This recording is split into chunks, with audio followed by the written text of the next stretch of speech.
You know, we got in at night at the airport and you couldn't tell at all. It didn't feel any different. And then I woke up and there was that insane view.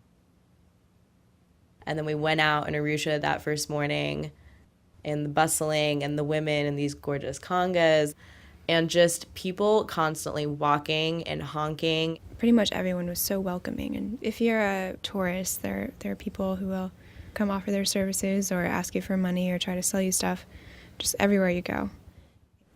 You know, there's so many sounds and smells that are just kind of overwhelming. It's really interesting.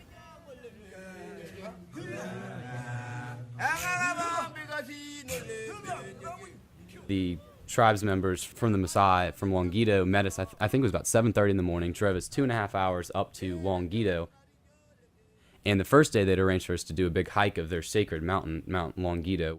We were hiking up at what I thought was a decent pace, really killing ourselves. And 2 hours in, our guide, Alicia, was just like, wow, you guys are going so slow. Like, I could run up this. And, like, he demonstrated it for us, and it's ridiculous. It almost looks like Texas, where I'm from, kind of the hill country. It's dusty, and there's cattle, and there's cows. I was like, oh, this almost feels like home. And then that night, we were all just hanging out and saw a group of little children kind of just peering at us through the fence. So I went over and just kind of started hand gesturing, soccer ball, like playing. And so they ended up coming over, about 20 little kids, running around playing soccer, playing catch, playing tag, just kind of hanging out. For me, soccer's always just kind of been a universal way to bring people together, and it definitely proved that in Tanzania. And then now I want to put water. After the water boils, then you put the rice. That was really fun. We were all in this tiny little kitchen, you know, taking turns scraping out coconut, and the mamas were doing most of the cooking. We were just watching. There's just this kind of great party atmosphere in the room. Oh, hold on, I'm explaining about chapati. You take wholemeal flour and you add some salt and like a big spoonful of sugar, and then you heat up a bunch of oil chapati. And you add, like, knead all that in, and then you add in a bunch of water. And then there's a more or less like a fried rice dish, pilau, that was really good. So, and then fried chicken, they gives a great recipe on that.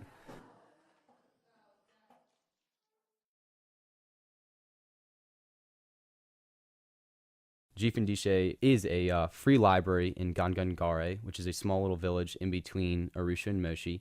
And the QT students are the qualifying test students that either could not afford secondary school or didn't get into secondary school, but still want to take the secondary qualifying test. The Jefferson program gives them a chance to get an education. You have people who are 35 who are coming in and taking classes, who are trying to become lawyers, and so on and so forth. It's certainly an uphill fight for them, but they can theoretically progress through the grades. So Thomas Jefferson, he was a politician, but he was also a farmer, and he also was the first archaeologist in the United States. He led the first archaeology excavation in the United States. To get from our lodge to Jefferson, it's a 30 to 45-minute walk. Passing by people, passing by the different dukas, the different stores along the sides of the road, seeing what people are doing with their everyday lives. I found it just inspiring. You look to the west and you've got Mount Meru just shadowing over top of you. We had one day where a group of orphans came, and I think they just ran into the building, like jumping on us, begging us to read to them, to play with them. Oh, they literally jumped and would not let go, just cling to you. And their English was perfect. They were so sweet. Soon, a thief named Gazim rode up to them and held out the missing half, the scarab medallion. When Jafar put the two halves together... Just their like unbridled enthusiasm for everything was great, and I think I really thrived off of that.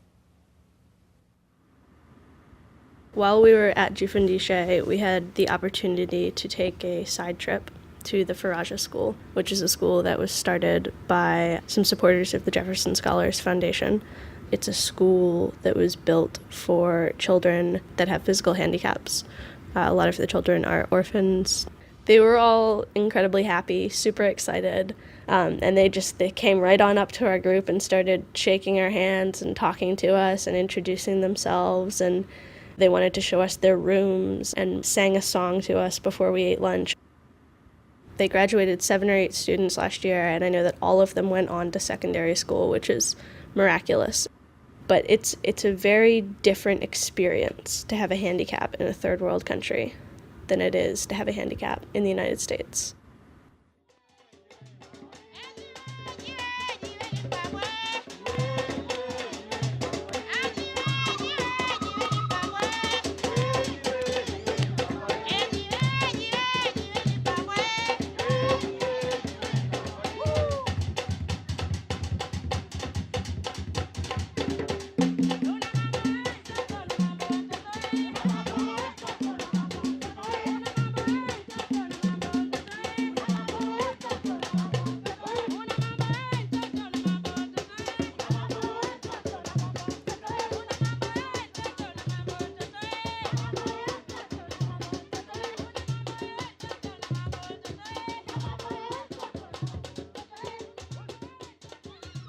These were 10 students who all lead very busy, very different lives involved in different things at the university.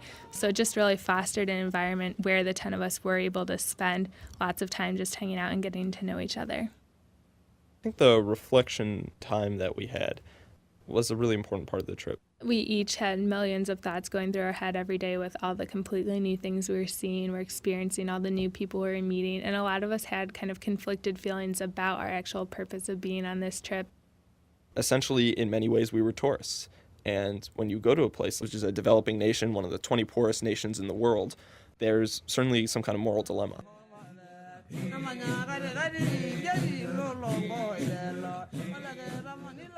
I think we all just learned an incredible amount from the trip, and I think that's probably what I got the most out of it, is just seeing a place I never would have seen and just learning an incredible amount about a different culture and just a different lifestyle.